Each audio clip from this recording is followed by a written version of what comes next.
በአንድ ሞቃታማና ወርቃማ ሳር ምድር ሰፊ በሆነ ሰማያዊ ሰማይ ስር ሊዮ የሚባል አንድ ትንሽዬ አንበሳ ይኖር ነበር።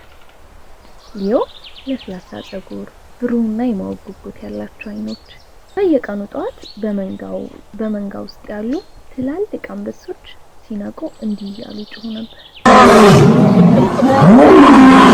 ምድሪቱ ትንቀጠቀጣለች፣ ወፎቹ ይበራሉ፣ ረጅሙ ሳር እንኳን ይወዛወዛል። ነገር ግን ሊዮ ለመጮህ ሲሞክር የሚያወጣው ድምፅ እንዲህ የሚል ነበር።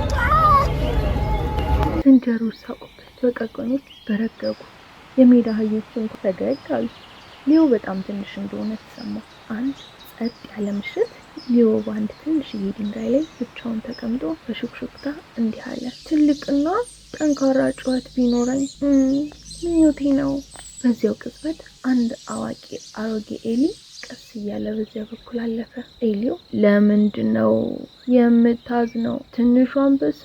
ሊዮ እውነተኛ ጩኸት የለኝም፣ እንደሌሎቹ ፈጽሞ ደፋር አልሆንኩም። ኤሊዮ ልጄ፣ ጀግንነት ማለት ድምፅህን ምን ያህል እንደሚጮህ አይደለም። ጀግንነት ማለት ድምፅህን መቼ ለመጠቀም ቦታ እንደመምረጥ ነው። በማግስቱ ከሰዓት ጥቁር ደመናዎች መጡ። ንፋሱ በኃይል ነፈሰ እያለ። ትናንሽ እንስሳት ፈሩ። አንዲት ትንሽዬ ሚዳቆ ከእናቷ ተነጥላ ነበር፣ እየተንቀጠቀጠችና እያለቀሰች። ትላልቆቹ አንበሶች ለማደን ርቀው ሄደው ነበር። የሚረዳት ማንም አልነበረም። የሊዮ ልብ በፍጥነት መምታት ጀመረ።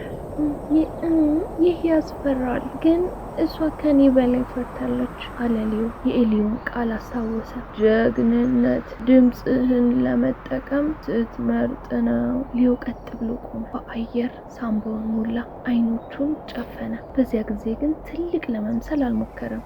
በሙሉ ልቡ ብቻ ጮኸ። ዋናው ካሉት ጩኸት ሁሉ ትልቅ አልነበር፣ ግን ጠንካራ ነበር፣ ግልጽ ነበር፣ ደፋር ነበር። ሚዳቋ ሰማችው፣ ድምፁን ተከተለች። ብዙም ሳይቆይ እናቷን አገኘች።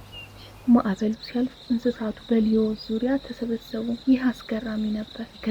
ይገርማል አሉ ዝንጀሮቹ። በጣም ደፋር ነበርክ አሉ የሜዳ አህዮቹ።